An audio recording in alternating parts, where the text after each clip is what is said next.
kalian. Jangan kuliah tuh hanya ngikutin standar temen. Bagaimana peran lulusan ARS atau administrasi rumah sakit di dunia kerja nanti, Dok? ARS ini bersinggungan dengan aturan, pembuatan aturan, Ya, regulasi, ya, kebijakan kayak gitu. kebijakan.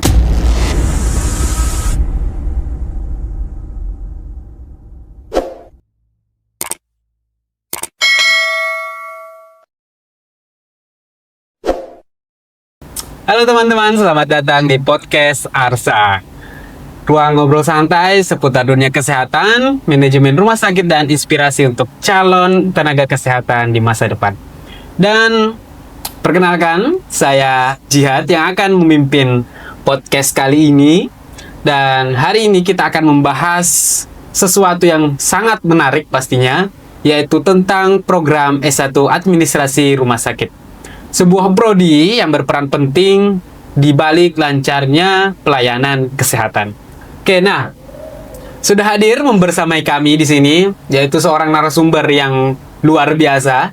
Beliau adalah dosen mata kuliah kita di Prodi Administrasi Rumah Sakit, sekaligus seorang dokter gigi.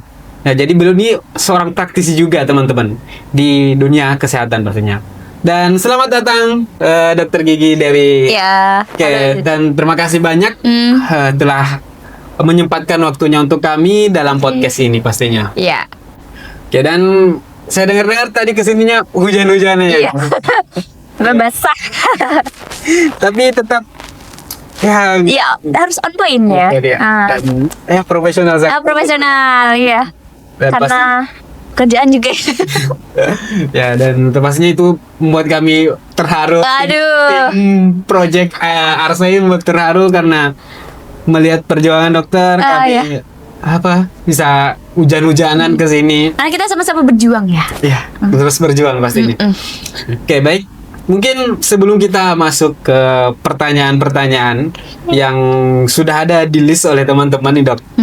Mungkin bisa diperkenalkan dulu tentang Dokter boleh. Dewi.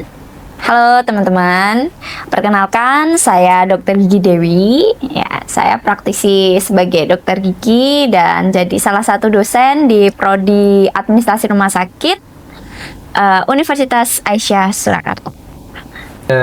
Wah, jadi Dokter Dewi ini bukan hanya seorang dosen ya berarti, tapi seorang dokter gigi juga dan masih praktisi, seorang praktisi pasti. Oke, baik Dok, tanpa berlama-lama lagi, pastinya teman-teman udah pada penasaran nih. Oke, kita masuk di pertanyaan pertama nih, Dok.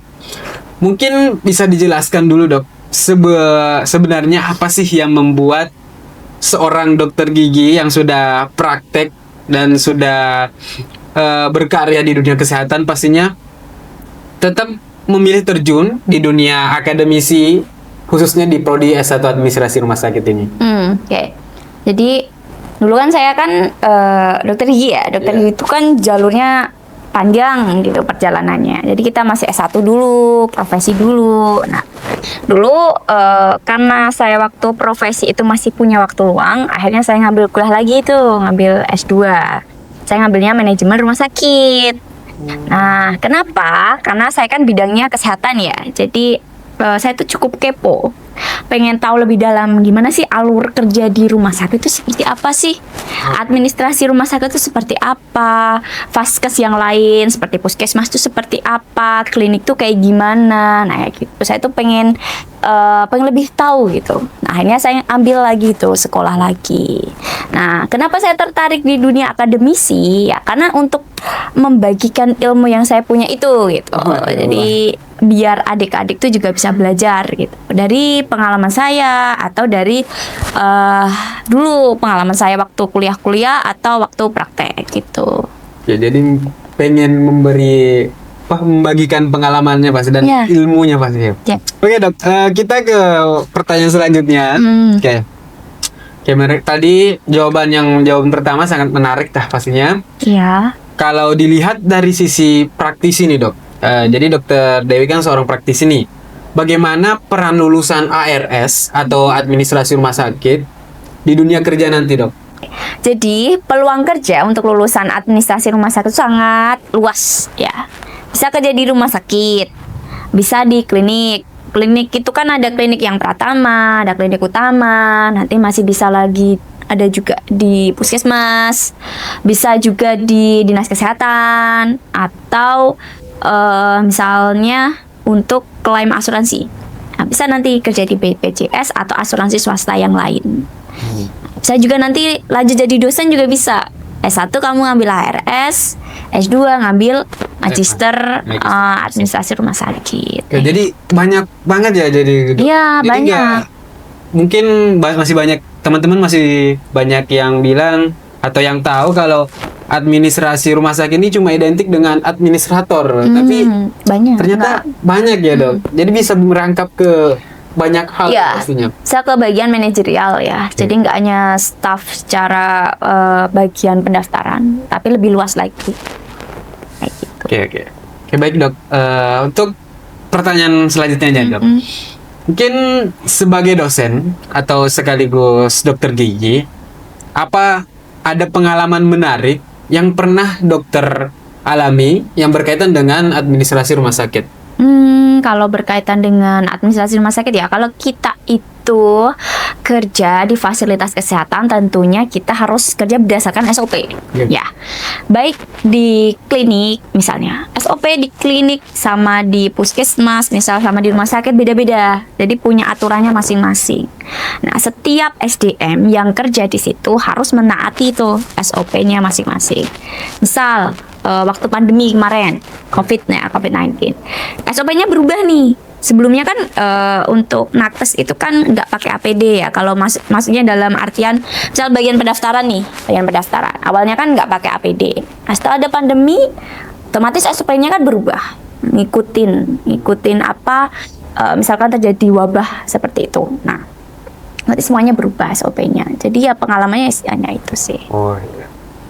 Oke, baik. Jadi bisa dikatakan juga ARS ini bersinggungan dengan aturan, pembuatan aturan. Ya, regulasi, kebijakan kayak gitu. Oke, baik. Oke, baik dok. Mungkin kita beralih ke pertanyaan selanjutnya. Jadi mungkin kalau ada nih, masih ada calon mahasiswa yang masih ragu untuk memilih prodi ini, prodi S1 Administrasi Rumah Sakit. Apa pesan dari dokter untuk mereka? Oh, untuk calon mahasiswa ya? Calon mahasiswa pasti. Oke, jadi kalau adik-adik mau kuliah, ini nih, kelas 3 SMA, kalian udah punya pemikiran, oh saya mau kuliah. Yang pertama adalah, kalian harus tahu dulu passion kalian itu apa. Dan di mana passion kalian. Jangan kuliah tuh hanya ngikutin standar temen. Jangan ikut-ikutan ya? Jangan ikut-ikutan, harus sesuai passion kita, pilihan kita. Dan yang kedua, harus tahu dulu dia prospek kerjanya gimana.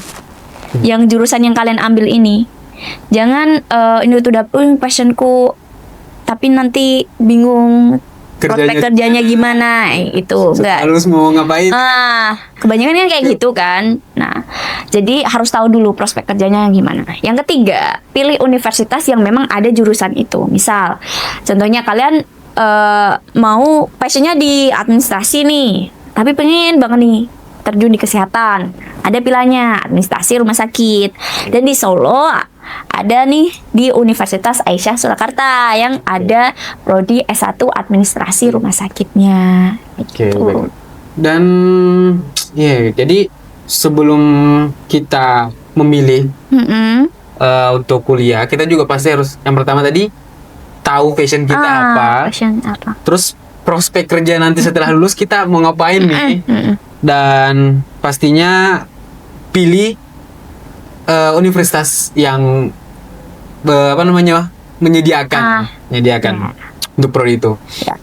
Nah, teman-teman, di Universitas Aisyah Surakarta ini khususnya di prodi S1 Administrasi Rumah Sakit memiliki berbagai keunggulan pastinya, teman-teman.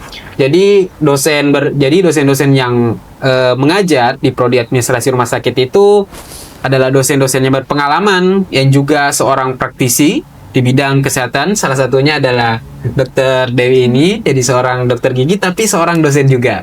Jadi kemudian program magang di rumah sakit dan instansi kesehatan.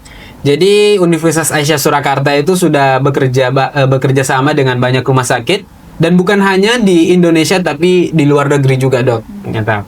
Ya. Kemudian kurikulum kita di Universitas Aisyah Surakarta itu berbasis kompetensi dan kesempatan pastinya untuk berkarir luas di sektor kesehatan dan pemerintahan.